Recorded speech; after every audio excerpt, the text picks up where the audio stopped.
अस्सलाम वालेकुम जी। कैसे हैं? ठीक है। सेहत अच्छी है। अच्छा जी, आखिरी सेशन है आज हमारा ISO 45001 ट्रेनिंग सेशन का। अच्छा, इसमें कुछ प्रैक्टिकल चीज़ें हम डिस्कस करेंगे। सबसे पहले मैं आपके साथ थोड़ा इस चेक लिस्ट को डिस्कस करता हूँ। अच्छा, चेक लिस्ट आपको नज़र आ रही है। इसमें सबसे पहले आप जिस कंपनी का ऑडिट कर रहे हैं उसका नाम, ठीक है, फिर डिपार्टमेंट कौन सा है, किस किस डिपार्टमेंट का ऑडिट कर रहे हो वो लिखना है। फिर कंप्लीटेड बाय कौन ऑडिट कर रहा है, और फिर डेट ऑफ कंप्लीशन भी आपने इसमें मेंशन करनी है। अच्छा, अगर नीचे देखा जाए context of the organisation, understanding the organisation and its context, ये सारी वही क्लासेस है जो आपको मैंने पढ़ा चुका हूँ। ये क्लास 4.1 हो गई। ठीक है, उसी क्लास के हवाले से पूछा गया है कि देखें, how do you how do you monitor and review information about these external and internal issues. ठीक है, तो ये आपने देखना होगा कि इदारा कैसे मॉनिटर कर रहा है।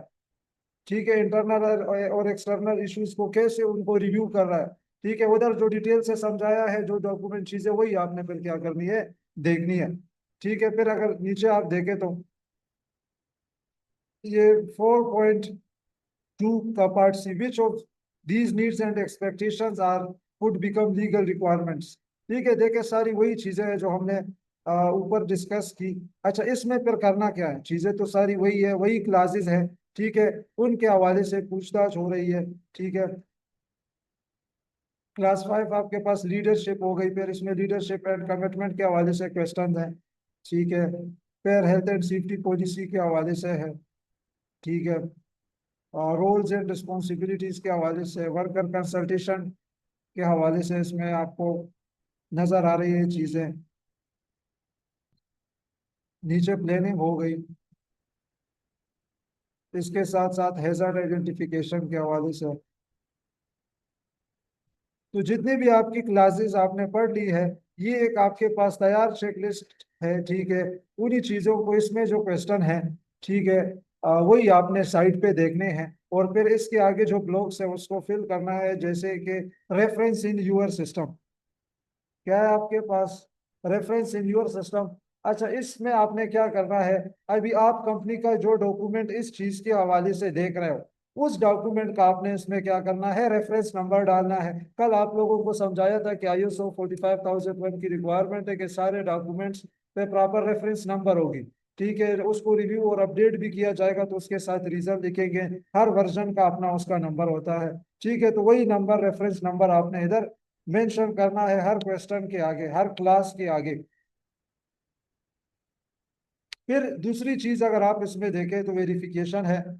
ठीक है, कि भाई आपने इस क्लास की वेरिफिकेशन कैसी की। ठीक है, आपने कोई डॉक्यूमेंट देखा, किसी को इंटरव्यू किया, या आपने जनरल ऑब्जर्वेशन की, इंस्पेक्शन के दौरान आपको पता चला। ठीक है, तो ये तीन चीजें होती है आपके पास। तो इसमें फिर आपने आगे लिखना है कि भाई मैंने या ये फलाना डॉक्यूमेंट देखा, या फलाने बंदे को इंटरव्यू किया। ठीक है, फिर इसके हवाले से एरिया ऑफ कंसर्न, मसला है कि नहीं, पूछा गया है। ठीक है, इफ बिल्कुल एज इट इज स्टैंडर्ड सारी चीजें इंप्लीमेंट है तो एरिया ऑफ कंसर्न में आप नो कर सकते हैं। ठीक है, if इसमें मसला है कहीं पे तो एरिया ऑफ कंसर्न में आपने क्या करना है, यस करना है।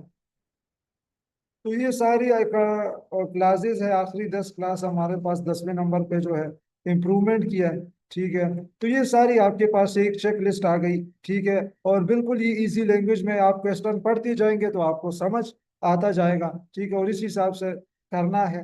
अब ये सारा if मैं समझाऊं एक ही क्वेश्चन, तो इस पे हमारे अलग से 5-6 क्लासेस फिर होनी है। ठीक है, तो बिल्कुल इजी लैंग्वेज में है। आप इसको आसानी से क्वेश्चन पढ़ के उसका आगे आप फॉर्म फिल कर सकते हैं। अच्छा, ये ऑफिशियल चेक लिस्ट है। जब भी कंपनी ऑडिट करेगी, ठीक है, तो वो ये वाली चेक लिस्ट इस्तेमाल करती है। इसमें सारी क्लासेस है। सर्टिफिकेशन जब आपको मिलेगी, कंपनी को मिलती है ISO 9001 सर्टिफाइड का जो उनको मिलता है, तो वो प्रॉपर ऑडिट होता है। इसी तरह ऑडिट की हर क्लास के आगे को चेक किया जाता है। ठीक है, ISO के सारे स्टैंडर्ड्स को चेक किया जाता है कि भाई इनको किस किस चीज को किस तरीके से इम्प्लीमेंट किया गया है। इस ऑडिट पे आपको सर्टिफिकेशन मिलती है। इंटरनल ऑडिट की भी एक चेकलिस्ट आपके पास शेयर करता हूँ, वो इससे क्या है, थोड़ा चेंज है। ये क्लासेस के हिसाब से नहीं है। ठीक है, क्लासेस के हिसाब से इसको डिफाइन नहीं किया गया। इसको जनरली पूरी इदारे के हवाले से डिफाइन किया गया है। फिर हेल्थ एंड सेफ्टी से रिलेटेड जितनी भी इश्यूज है, ठीक है, सबको एड्रेस करना होता है। अभी मैनेजमेंट के हवाले से इसको मैं शुरू से डिस्कस करूँ तो ये इंटरनल जब आप कंपनी का ऑडिट करते हो, ठीक है, तो उसमें आप इस चेकलिस्ट को इस्तेमाल करते हो, या खुद से भी आप इंटरनल ऑडिट के लिए कोई चेकलिस्ट बना सकते हो, कोई डॉक्यूमेंट बना सकते हो। आपकी कॉम्पिटेंसी पे डिपेंड करता है, ठीक है, आपकी ऑर्गेनाइजेशन की साइज पे डिपेंड करता है, नंबर ऑफ वर्कर्स पे डिपेंड करेगा, एक्टिविटीज पे डिपेंड करेगा। सारी चीजों को साथ लेके चलना है इफ इसको शुरू से देखा जाए तो। अच्छा जी, तो सबसे पहले आपके पास आ जाते हैं ऑर्गेनाइजेशन यूनिट।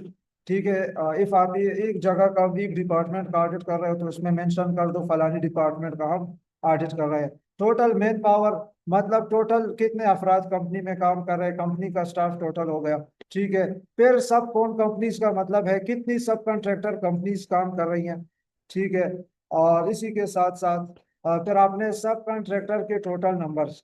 ठीक है, इसमें एम्प्लॉइज का पूछा गया है कि टोटल सब कॉन्ट्रैक्टर्स जो कंपनी ने हायर किए हैं, ठीक है, उनकी कितनी तादाद है, वर्कर्स की तादाद पूछी जा रही है।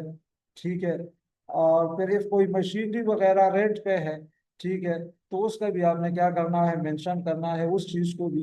फिर एक्सीडेंट और इंसिडेंट के हवाले से इंफॉर्मेशन है, आपकी जगह पे महीने में कितने हादसा होते हैं। ठीक है, एक्सीडेंट कितने होते हैं, फिर इंसिडेंट्स कितने होते हैं, और नियर मिसिस कितनी होती है। और इसी के साथ साथ फिर लॉस्ट टाइम अकरेंस हो गई। ठीक है, ये ऐसे वाकयात होते हैं जिसमें बंदे को इंजरी वगैरह हो जाती है, ठीक है, और जिसकी वजह से फिर टाइम जाया होता है कंपनी का, वो एक हफ्ता नहीं होता या एक महीना छुट्टी करता है तो उसको लॉस्ट टाइम अकरेंस कहते हैं। ठीक है, फिर लॉस्ट टाइम एक्सीडेंट। ठीक है, ये एक ऐसा हादसा होता है जिसमें बंदे को इंजरी हो जाती है और फिर वो एक दो दिन तक मतलब काम पे नहीं आ सकता, तो ये हमारे पास लॉस्ट टाइम एक्सीडेंट में आ जाता है। ठीक है, कितने लॉस्ट टाइम एक्सीडेंट होते हैं, कितनी लॉस्ट टाइम अकरेंसेस होती है, इसको मेंशन करना है। इसी के साथ साथ पर्सन अंडरटेकिंग इंस्पेक्शन, कौन सा बंदा इंस्पेक्शन कर रहा है या कौन सा बंदा ऑडिट कर रहा है। ठीक है, और इसी के साथ साथ किस डेट को ये हो रहा है। ठीक है, तो वो डेट्स भी आपने क्या करना है इसमें मेंशन करनी है।